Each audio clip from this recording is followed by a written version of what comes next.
بسم الله الرحمن الرحيم.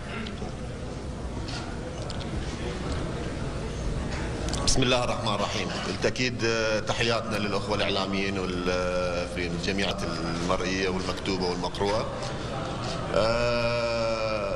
يعني حقيقة نحن سعداء أنه وجودنا بين إخواننا وأشقائنا في السعودية وباقي الدول المتواجدة في هذا التجمع.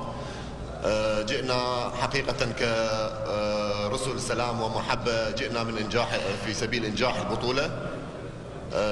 أكيد ستكون البطولة بطولة كبيرة كالعادة. هذه البطولة كما أصبح معروف هي كأس عالم مصغرة لجميع الفرق ولجميع دول المنطقة. الوضع الفني للبطولة أعتقد هو وضع نموذجي أصبح للجميع، يعني الجميع يعرف الكل يعرف الكل قريب مستوى من بقية الفرق. هناك أمل يحظو الجميع في أن تكون البطولة ناجحة، بطولة كبيرة، بطولة محطة لمعرفة مستويات كل فريق ومعرفة كل فريق من مستويات وضع لاعبيه وضع فريقه وخصوصا أنه بعد هذه البطولة هناك بطولة آسيا التي ستكون محطة أيضا مهمة للفرق ولجميع الفرق المشاركة في هذه البطولة. ناخذ الكابتن علي. الكابتن علي عندك شيء؟ أول شيء بسم الله الرحمن الرحيم، تحياتي المصورين للإعلاميين الحاضرين. أول شيء الكل يعرف أنه البطولة هذه بطولة قوية، بطولة إعلامية، مثل ما قال الكابتن كأس العالم الخليج هذا.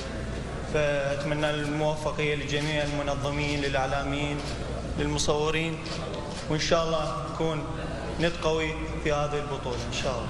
طيب شكرا كابتن حسن. بالتأكيد يعني الفرق كلها عدت العدة، يعني احنا من الفرق اللي عدينا العدة حقيقة. صار هناك بعض التلكؤ في الفترة الأخيرة، يعني احنا لم نتجمع إلا قبل 72 ساعة من وصولنا إلى الرياض، لكن بالتأكيد طموحنا كبير. هناك استراتيجية للفريق، هناك استراتيجية بعيدة المدى.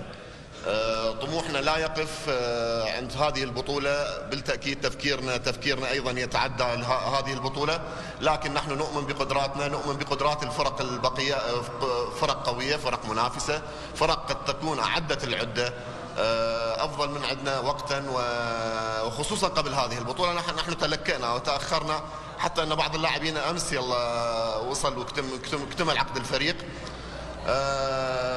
لكن مسألة رضاء الشارع، بالتأكيد الشارع الرياضي في كل دولة لن يرضى بالنتائج بأنصاف الحلول. طموحنا وطموح الكل هو الظهور بمستوى جيد، الظهور في سبيل إنجاح البطولة. لكن هل هذا يتحقق للجميع؟ بالتأكيد لا يتحقق للجميع، سوف يتحقق لفريق واحد. نحن نؤمن بأن لدينا شباب مستقبلا سيكونون فريق جيد، مستقبلا سيكونون نواة لفريق كبير، نواة لفريق قوي. العمل سيكون متدرج. مسألة الظهور بالمظهر الجيد واللائق هو الهدف، واحد من أهدافنا الرئيسية في هذه المرحلة.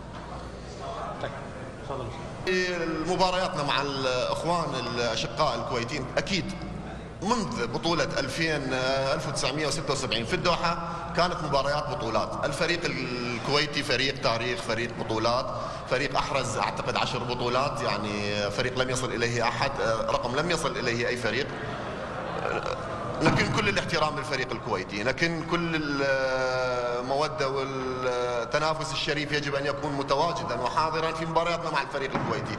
ليست مباريات ثأرية، بالعكس هي مباريات إخوان وأشقاء. نحن شعوب أشقاء ومتجاورين، تكون مبارياتنا مباريات ندية، مباريات ديربي لا ضير، لكن الفوز في النهاية قد يكون حليف أحد الفريقين، يجب أن يتقبل الفريق الثاني النتيجة. الموضوع الجانب اللياقي بالنسبة لفريقنا بالتأكيد سيكون هناك تدرج بالعمل، يعني قد تكون المباراة الأولى في كل بطولة هي مباريات صعبة لأي فريق، حتى مع الفرق الكبيرة، مع الفرق الضعيفة تكون مباريات صعبة في المباريات الافتتاحية. لكن احنا بالتأكيد الفريق الكويتي فريق له أماكن قوة، فريق محترم، فريق له عدة نقاط إيجابية، لكن له كل الاحترام. إن شاء الله ستكون مباراة تليق بسمعة الفريقين. نحكي عن المحترفين. بموضوع المحترفين، نعم محترفين لاعبين جيدين محترفين في أوروبا، بالإضافة عندنا لاعبين محليين راح يشكلون قوة في الفريق، وإن شاء الله نظهر في مستوى طيب في بطولة الخليج إن شاء الله. تفضل. يونس لا يحتاج أن واحد يشرح عنه. يونس لاعب كبير. يونس حقيقة وضع اسمه في سجل ذهبي في بطولات الخليج أو في كل بطولات مع المنتخب العراقي.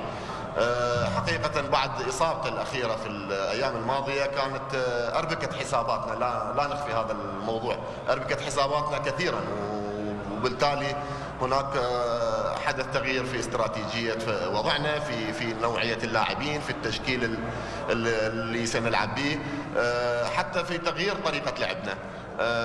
وجود يونس كان مؤثر وفعال بالنسبة للاعبين. نتمنى من ينوب عن يونس من اللاعبين أن يكون خير خلف لهذا اللاعب الكبير، ونتمنى بالمقابل أيضا عودة يونس بأسرع وقت قد نكون نحتاجه في البطولات المقبلة. يعني موضوع التغيير السكن الفريق يعني مسألة إدارية بحتة، مسألة تنظيمية بحتة. هناك بعض الملاحظات عندنا، يعني أنه يجب أن يبتعد الفريق عن الجو الإعلامي، عن الشحن الإعلامي. لاعبين صغار السن، لاعبين شباب، حبينا نبعدهم عن هذا الموضوع. قد تكون ابتعادنا هي أمتار قليلة ابتعدنا، لم نبتعد كثيرا عن أجواء البطولة، عن سكن الفرق، متواجدين في نفس المجمع، يعني موجودين قريبين، لكن حبينا أن نجمع فريقنا يكون تحت سيطرتنا. مسألة تنظيمية لا أكثر ولا أقل. شكرا. والله إذا نقيم المجموعة فنيا هي مجموعة صعبة حقيقة. الفرق الأربعة فرق متقاربة، فرق تاريخ، فرق أحرزت البطولات سابقا. مجموعة صعبة. صعوبة التكهن، حتى الفرق المجموعة الأخرى هي فرق أكيد متقاربة بالمستوى. لا يمكن أن تتوقع في بطولات الخليج المستوى إلا بعد بدء البطولة وأن تلعب مباراة أو حتى مباراتين. لكن الاحترام لكل الفرق، نعمل الحساب لكل الفرق. كل الفرق ستكون صعبة، كل المباريات ستكون صعبة. موضوع المحترفين، اللاعبين المحترفين المتواجدين معنا، نتأمل أن تكون إضافة فنية. احنا المحترفين لم تسعنا عدم وجود مباريات ودية، كانت صعوبة الحصول على مباريات ودية، لم نستطيع الحصول على الرؤية الفنية الكاملة لهؤلاء اللاعبين حقيقة. لكن نتأمل أن يكون انسجامهم سريع، نتأمل أن يكون لهم دور مؤثر بالفريق. يعني حقيقة هذا الموضوع موضوع فيه نوع من المجازفة قد يكون، لكن نتوقع أو نتأمل أن يكونوا في مستوى جيد مستقبلا، قد يكونون مؤثرين في فريقنا بالبطولات القادمة. لا، فيرا واحد من نجوم المدربين اللي عملوا بالعراق. الكابتن فيرا أكيد عمل نتيجة كبيرة مع المنتخب العراقي، يعرف بعض ما يدور في الكرة العراقية، يعرف مستويات بعض اللاعبين، لكن له كل الاحترام. مدرب له نتائج أو له بصمة واضحة وخصوصا في العراق. موضوع الحساسية لم يكن هناك أي تحسس، هو أخ وصديق للاعبين، أخ وصديق للكادر التدريبي، متواصل، يعرف خبايا الكرة العراقية.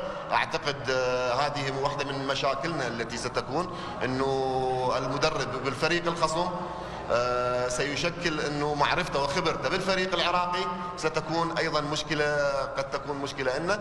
لكن مسألة المنافسة مع الفريق الكويتي هي مسألة مثل ما تفضلت وسألتوني أنه هي متواجدة منذ بطولة 76 ولحد الآن. إن شاء الله ستكون مباراة كبيرة وليست مباراة ثارية. أنا بشكل أشكر الإعلاميين، أشكر الكابتن عبد الكريم حضور المؤتمر الصحفي، أيضا الكابتن ياسين حضور المؤتمر الصحفي، من التوفيق منتخب العالم وما زال الموضوع يشارك في دورة كأس العالم. شكرا. شكرا جزيلا. شكرا كابتن.